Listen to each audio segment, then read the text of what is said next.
अस्सलाम वालेकुम। SM news के साथ मैं हूं मुक़द्दर रज़ा। एसएम न्यूज़ स्टूडियो में खुशामदीद। खबरों का सिलसिला बढ़ाते हुए अब शामिल करते हैं कराची से।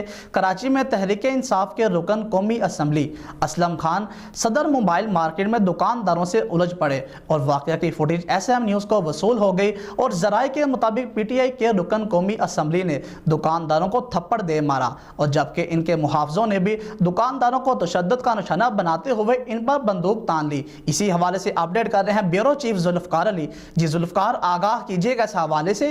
जी बिल्कुल, झगड़े का यह वाक़या गुज़श्ता रोज़ कराची के इलाके सदर मोबाइल मार्केट में पेश आया है। इस हवाले से ज़राए का बताना है कि पीटीआई रुकन कौमी असम्बली ने दुकानदार को थप्पड़ दे मारा, जबकि इनके मुहाफ़िज़ों ने भी दुकानदारों को तशद्दुद का निशाना बनाते हुए उन पर बंदूक तान ली।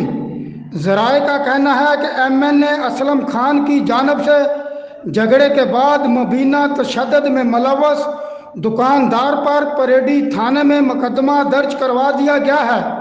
दूसरी जानब झगड़े के बाद ताजर रहनुमा भी रुकन कौमी असम्बली के खिलाफ मुकदमे के अंदराज के लिए थाने जा पहुंचे हैं। जी बहुत शुक्रिया जुल्फकार तफसीलात से आगाह करने के लिए। अब तक के लिए इतना ही। मजीद खबरों के लिए देखते रहिए एसएम न्यूज़।